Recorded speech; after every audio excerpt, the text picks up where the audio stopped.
თაზამოკესალმებით, მადლობა სტუმრობისთვის, მოკლე შეკითხვით დავიწყებ, რა არის რეალური გამოწვევები დღეს ჩვენი საზოგადოების დასაჭიროებები და რაზე გვესაუბრება პროპაგანდა. მოგესალმებით, მივესალმებით ჩვენს მაყურებელს, მადლობა ამ შესაძლებლობისათვის, სოლიდარობა ყველა სინდისის და პოლიტიკურ პატრონს და განსაკუთრებით ნიკა მელიას, რომელსაც დღეს მორიგი აბსურდული ბრალი დაუმატეს. ვიცი რომ ამით ნიკა მელიას ჩემ მეგობარს და როგორც მებრძოლ ადამიანს ნამდვილად ვერ გატეხავენ. რაც შეეხება იმას, რა გამოწვევის წინაშე ვდგევართ, ჩვენ ვდგევართ სახელმწიფოებრიობის დაკარგვის გამოწვევის წინაშე. ეს სახელმწიფოების დაკარგვა არ იქნება ისეთი ფორმის, როგორც იყო 1921 წლის 25 თებერვალს, ანუ ბოლშევიკური არმია წითელ დროშას არ აღმართავს თბილისის თავზე, იარსებებს მინიმალური ჩარჩო, როგორც რა ვიცი, ახლა რუსული სატელიტები არსებობს სხვაც, იარსებობს რაღაც მინიმალური ჩარჩო მოგონილი სუვერენული სახელმწიფოსი, რომელიც არის იზოლირებული და მიშენებულია რუსეთზე, და რომელსაც ეყოლება ისეთი ხელმძღვანელობა, რომელიც ისე ილაპარაკებს, როგორც ლაპარაკობს კობახიძე. ერთადერთი რაც ამაში ხელს უშლის, ეს არის ქართული საზოგადოების ბოლომდე მიუღებლობა და არ შეშინება ყველა იმ ბერკეტის წინაშე, რა ბერკეტსაც იყენებს ივანიშვილი, ზუსტად ისე როგორც ამას აკეთებდა პუტინი.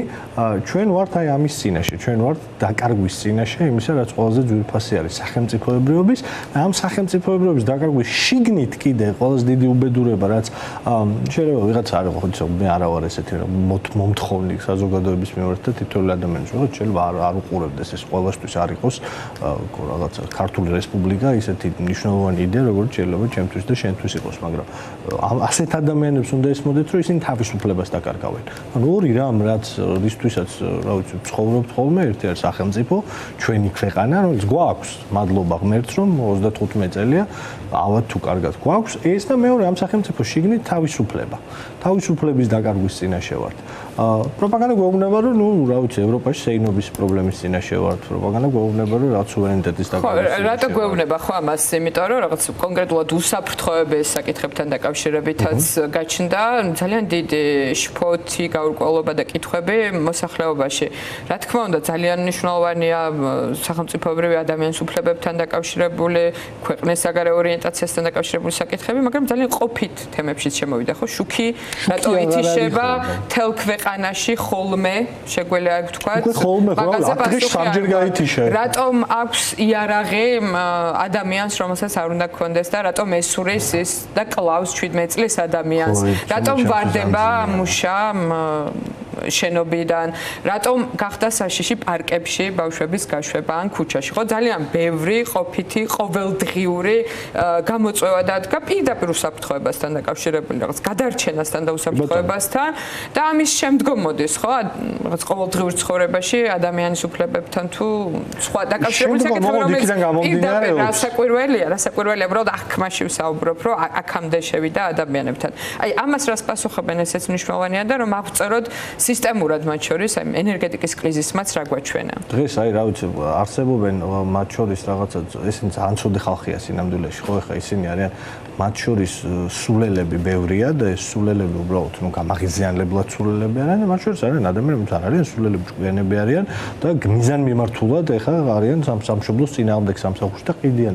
ერთ-ერთი ასეთი აი უკიფრობის მართლა ქრესტომატიული მაგალითი არის ვინმე მახაშვილი ყავთ რაღაცა ახლად გამოჩეკილი რაღაცა საოცრება. სახეზე გარჩევა მიჭერს ხოლმე რამდენიმე დეპუტატის კრეფსიტი სახე არის. მაგრამ შეხედეთ არის ის კაც გამოვიდა დღეს აი უკიფრობის ზღვარი ხო არსებობს და რა ჟივჩიო გავიჭედაო მეცო. მაგრამ თქვენ წარმოიდგინეთო რომ ჩვენ გამოგვეცხადებინაო რომ შუქს გითიშავთო სტრატეგიული ობიექტებიო და მე ჩვენი მტრებიო ევროპელებზე ამბობს ალბათ ამერიკელებზე ხო თავს დაესხმობენ და ხო გამოიყენებენ ამ ბოროტ მოქმედებები. ანუ უტიფრობას ხო ხა რა ვიცი სამყაროში ის ისტორია, ცივილიზებული სამყაროს ისტორიას, მათ შორის აგერ ერთ-ერთი ყველაზე წინწასული საზოგადოების გერმანული საზოგადოების ისტორიაც გვაჩვენებს ძალიან მძიმე მაგალითებს უტიფრობის და სადამდე, აი როგორც ცივსისხლიან საზღვრობამდე შეიძლება დავიდეს ესეთი საკმაოდ ცივილიზებული საზოგადოება, მაგრამ ხა 2026 წელს ძალიან შემაძრწუნებელია, რომ ეს კაცი ესე ღია თვალებში კითხულობს და ეგეთ რაღაცას გეუბნება, რომ ხო რავი სპეციალურად არ ვქენით ანუ მოხუცები ჩავტოვეთ იმაში მეტროში და გავტესტეთ რომ მართლა აბა ჯანზე არია გამოვლენ იქიდან გამოაღწევენ რაღაცა ის არის დამაჯერებელი არის თუ არა ტესტირების ვერსია არა როგორ შეიძლება დამაჯერებელი იყოს შეხედა როგორ შეიძლება თუნდაც რომ არ სიმართლე იყოს ამას დიდი უბედურება რა არის უპასუხისმგებლო ტესტირება რა არის ამიხსენი რომ როგორ შეიძლება ტესტირების შედეგი იყოს საათით და მეტით მთელი ქვეყნის ჩაწვა როგორ შეიძლება ეს იყოს შედეგი საქართველოში საღამოს როცა აქტიურად გადაადგილდებიან ადამიანები საღამოს აქტიურად გადაადგილდებიან ყველაზე მეც მოიხმარენ ყველა ისეთ საშუალებას რომელსაც ელექტროენერგია მეტროში მაგ დროს გამორჩეულად ადამიანია ყველაფერი საქართველოში არსებობს ბიზნეს ასოციაცია აი სამარცხვინო ორგანიზაცია არ მოვერდება სამარცხვინო ორგანიზაცია ეხლა იქ რო არ იყვნენ შეკრებილები აი ეს რაღაცა შიშარა და ჯგუფება რომელიც ამ ყველაფერს მართავს რომელიც აი ჩვეულებრივი ხელის ბიჭები არიან ბიძინა ივანიშვილის ეს ხალხი გამოვიდოდა და გულწრფელად იტყოდა რამოდენიმე დიდი ჯგუფის ხელმძღვანელს მოსკოვ რამხელა ზარალი ნახეს გუშინ რამხელა ზარალი ნახეს გუშინ და წინა ორი გათუშვის მანძილზე 10 დღეში სამჯერ ქვეყანა დაწვა და ეს არის ამ ასოციაციაში შედიან სამობა კომპანიები რომლებსაც აქვს მთელი ქვეყნის მასშტაბით ქსელები რამხელა ზარალი ნახეს მცირე ბიზნეს არა აქვს ასეთი ფუფუნება რომ ასოციაცია ქონდეს აი ეს რო ნორმალურთან მიახლოებული იყოს ელემენტარული სამოქალაქო შეგნება და რაღაცა ელემენტარული ვაჟკაცობა რო ქონდეს საჯარო და პოლიტიკური ეს ხალხი გამოვიდნენ იტყოდნენ რომ დაგვაქცია ეხა ამან ძალიან დიდი ზიანდი მოყოლი ძალიან დიდი ზარალი მიადგა ძალიან დიდი ზარალი მიადგა სახელმწიფო კომპანიებს ძალიან დიდი ზარალი მიადგა სახელმწიფო სერვისებს ძალიან დიდი ზარალი მიადგა ჩვენ მოქალაქეებს რომელიც სიცოცხლის რისკი დადგა საფრთხის წინაშე შეხედე რა გატესტეს რომ შუქნიშნები თუ გაითიშება გავარკვიეთ მე ანუ შედეგი რა არის ესეც მნიშვნელოვანია ხო მოიხსნა ეს საკითხი არ ვიცით ეგ არა გატესტეს ოღონდ რა გააკეთეს არ ვიცი მე არ ვიცი არ მეყევი მაგას ვანო ზარდიაშვილზე დაიყვანება ეს ვარდიაშვილი არ არის ეხლა დამნაშავე რომ ტესტირებას ვერ აკეთებს იმას დაუწვა მაინც არ იცოდა არ ელოდა და მოუხდა და ვიცავ მაგრამ ჩაწვა ეს ეხლა ამან ტესტირება დაგეგმა ისე რომ ქვეყანა იგივე რამე გაუკეთა რაც იმ ბჭყალებში საბოტაჟის დროს ეხლა მივაყოლეთ ეს ვარდიაშვილი თუ უნდა მივხვდეთ რომ პრობლემა აქ არის სხვა ძალიან კაი რომანი დაწერა ლაშა ბუღაძე მამას წინათ ჩემს პოდკასტში საუბრობდი დისტოპიური რომანი არის დამკვირვებელი თქვენც გაქვთ პოდკასტი ეგრე გამოვიდა ხო კაცების ახალი ფობია ხუმრობ კალესაც აქვს სოჭის კარგია ძალიან კაი რამეა იქ არის დისტოპიური რეალობა რა 25 წლის შემდეგ აქედან და იქაც რაღაცები ხალხი აზებოდის რაღაც იქ უბედურება ძალიან ცუდ შავფერებში აქვს საქართველოს მომავალი წარმოჩენილი რომ ბიზნესში შთამომავლობით მართავს ამ ქვეყანას და იქ ცუდი ამბები იწყება იმ რომანშიც როცა დენი ხშირად მიდის და იქ არის დიალოგები არის რომ გძჯის ეხა რაღაცაზე გაგვიბრაზდა და გძჯის და ნუ მე ეს რაღაცა უბედურება იწყება რაღაცა ნავსი ტყდება შუქის წასვლით და შუქის წასვლა რა ვიცი ნორმალური როგორ შეიძლება იყოს ანუ რისი საფასო იგი მაინც გითხრა და თან სხვა ისტორია აქვს ანუ ხო სხვა ისტორია გუშინ მართლა ის გულწრფელად ვიჯახი ბოლოს ცოტა დეპრესია მომაჭირა და წავედი 1-2 ჭიქა დავლე იმიტომ რომ დავიწყე ბავშვობის ამბავი ეგ გენიალური იყო და დავიწყე ჩემი ბავშვობის დროინდელი ამის კეთება ფანჯრიდან გადახედვა და სად მოვიდა შუქი აი ამის ყურება იმათთან მოვიდა და მახსოვს ჩემ ბავშვობაში რაღაც ზედმეტ სახელები ქონდა ხოლმე სხვადასხვა უბნებისთვის რომ აი ბროდვეი განათდა იმიტომ რომ ყველაზე ადრე იმერეთიდან დამირეკეს და მითხრეს რომ ჩვენო გავთიშეთო რომ არ გადაიწვას რაღაცები და მეზობელთან ვუყურებთ შუქი მოვიდა თუ არაო და თან არ ყვევდნენ რა თქმა უნდა ადამიანები რომ აბა რა იცით მანდ ადგილზე რა ხდება პასუხგაუცემელი დარჩა ეს კითხვები თან ის ხომ არ არის რომ ადამიანებს არ უნდათ პასუხის მოსმენა ან არ აინტერესებს 10 დღეა ყველა საინტერესებს რა ხდება ან რა იქნება წინ განსაკუთრებით ზამთარში ფასების თემაზეც ხე შენ ბოლო დღეებში ქონდა ამაზე საუბარი და ამაზეც მინდა ვისაუბროთ რაღაც მოდელები არსებობს ხო რა აი რაღაც კონკრეტულ თემაზე იქ თითქოს მოინდომეს ხო დიდი გამოძიების ჩატარება და პასუხის დადება რა მივიღეთ რეალურად რა მოცემულობა და მათ შორის დღესაც ხე ეკონომიკაზე საუბრობდა კობახიძე და საბოტაჟის ცდილობებზე და რუს ტურისტებზე და რაღაც არ არის კარგი მოლოდინები როგორც ჩანს და ბევრ უფრო ნაკლები დახარჯეს ბევრ უფრო ნაკლები ადამიანი შემოვიდა და ამ ადამიანებმა ბევრ უფრო ნაკლები და საინტერესოა რასელიან ამ მიმართულებითაც და რას გვიჩვენებს რეალურად რიცხვებს კარგს არაფერს არ გვეუბნება სეზონი დაიხურება საკმაოდ ცუდად სეზონი დაიხურება და ეხა ხო ხედავთ უკვე ამასაც როდესაც აი ამ ცდუნების მას გადააბიჯებს, აი ხელისუფლება არის ძალიან მარტივი რაღაც. ამას ამბობენ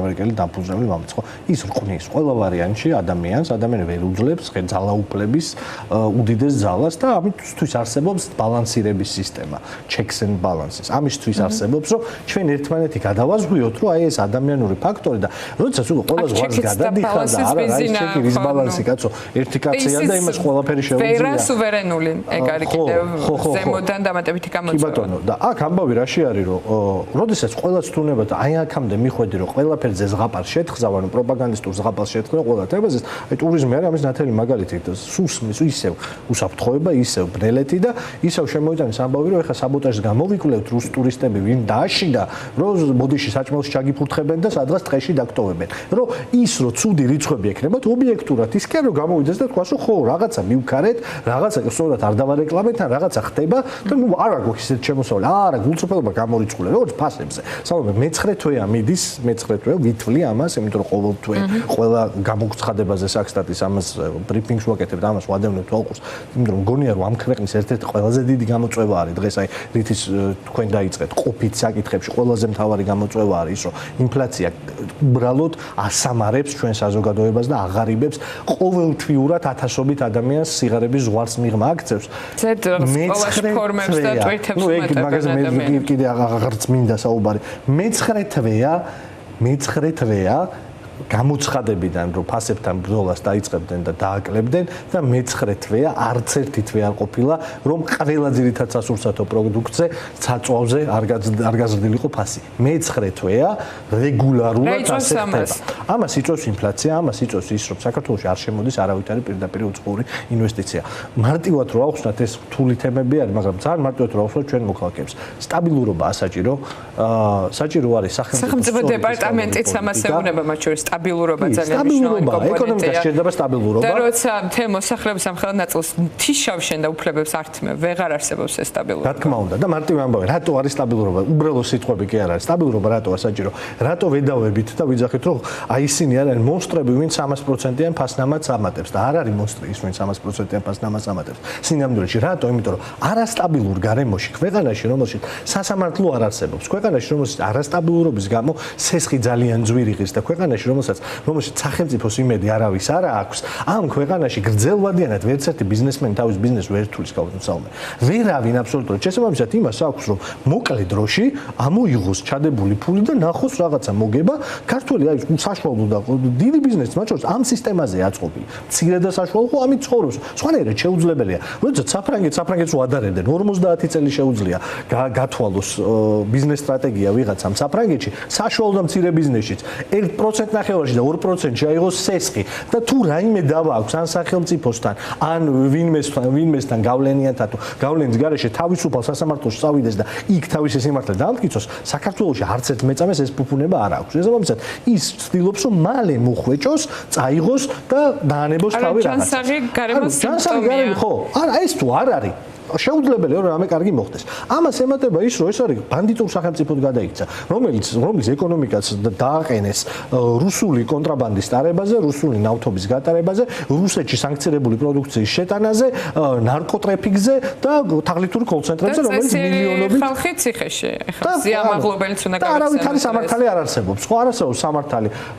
ეს ტიპები, რომლებზეც აი ეს ფილმი აჩვენეს, სხვანაირად ვერც მოუხსენ მართლა მონსტრები, მართლა არა ადამიანები. ყველა უნდა ნახოს ადამიანები ხო ვისაც ანახე არა უნდა ზარცველები, ყაჩაღები, რომლებიც ვითომ გამოძიების ქვეშ არიან და ამ დროს ცხოვრობენ ფუფუნებაში. გამოძიების ქვეშ არიან და უკეთესი მანქანებით დადიან, ვიდრე ერთი წლის წინ ეს გამოძიება დაიწყო. არაფერი არ შეცვლა. სამსახურს დილის 9 საათიდან 6 საათამდე დადიან, სამსახურს ეძახიან იმას, რომ 6000-ზე მეტი ადამიანს $36000 წაართვეს. სოციალურად მოკალეს, ჩვეულებრივად დახოცეს ეს ხალხი სოციალურად, გააუბედურეს და აი ეს არის ეს არის მართლა ერთი და ესეთი არის 1000 და ამას ფარველობს სახელმწიფო, ამას მფარველობდა უსაფრთხოების სამსახურის უფროსი, რომელიც ამათმევ ჩასვეს საპრობილეში და ეს ხალხი ისევ რო ოპერირებს, კითხვა რა კორუფცია დამარცხებული აკობა კორუფცია დამარცხდა. აბა იმას ვინ მფარველობს იმ რაღაცა ტიპს, რომელსაც თავის სახელი და ანუ ესეთ თავის სახელი და გვარი ინიციალები კომპანიას ქვია, რომელიც ძარცლავს ხალხს და სამანქანე ნომრებზე უწერია და იმას პრობლემა არ აქვს და ზია ამაღლობელი შეხედეთ ნიშნავენ ნაწილს კიდე. ეგ არის კიდე მეორე კატასტროფა, ამას არ უყურებთ ხო ერთი არის რომ 1000-ობით და 10000-ობით და 100000-ობით ადამიანი ადამიანს აუბედურებენ,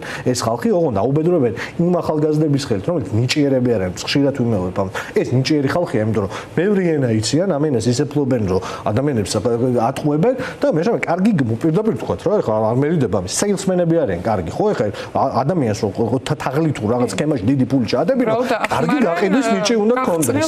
უბრალოდ აბსოლუტურად გახსნა, ამან გახსნა, ეს გახდა რაღაცა საოცნებო სამსახური ამ ქვეყანაში. და სამსახური, რომელშიც წარმატებული, განათლებული, კარგი ახალგაზრდები მიდიან და იქ ცხოვრებას ინგრევენ, იმიტომ რომ ესეთ რაღაც ეგრეთ წოდებული იზიმანის, ხო, მარტივ ფულს რო ხელს მოკიდებ, პატარა ასაკში, ის შენ მორალურად დანგრეული ხარ, არაფერი კარგი შენგან აღარ გამოვა, სამწუხაროა, მაგრამ ტრაგიკული რეალობა ეგეთი არის და ეს ხალხი გამოძიების ქვეშ არიან და თავისუფლები არიან, აგრძელებენ ადამიანების ძარცვას და მზია ამაღლობელმა მთელი სასამართლო პროცესი გაატარა წინასწარ პატიმრობაში, იმიტომ რომ შეფურთხებას და შეგინებას სილის გარტყმიტობას უყვა ქალბატონ კაცზე. აი ამის გამო. ელენე ხუშტარია იმის გამო რომ ბანერზე წარწერა გააკეთა იჯდა ციხეში მთელი სასამართლო პროცესის გამო.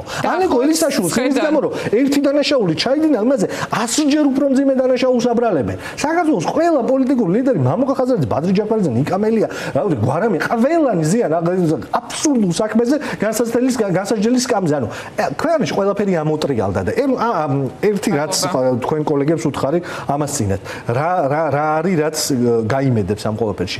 ის რომ 2 წლიანი აი ესეთი მასიური შეტევის მიუხედავად ხელისუფლების მხრიდან ეს საზოგადოება ვერ გატეხეს, ვერ შეაშინეს და არ მოქმედებს, ანუ რაღაც აი ეს ამობრუნებული რეალობა არ იყიდა ბოლომდე ამ საზოგადოებამ, ანუ სოციალური კონტრაქტი ეგრეთ წოდებული არ შედგა. ივანიშვილმა ვერ გადააქცია ჯერ ავტოკრატია. თქო, ოპოზიცია ჩვენი ძალისხმევა არის სუსტი, იმაზე ძლიერი უნდა იყოს, რომ ჩვენ მოვახერხოთ და საზოგადოება გავაერთიანოთ და დავარწმუნოთ იმაში, რომ ალტერნატივა არსებობს და ეს ალტერნატივა სასწრაფოდ დასაყენებელია და შესაძლებელია ივანიშვილი, შესაძლებელია დემოკრატიული გზით, მშვიდობიანი გზით, მაგრამ შესაძლებელია.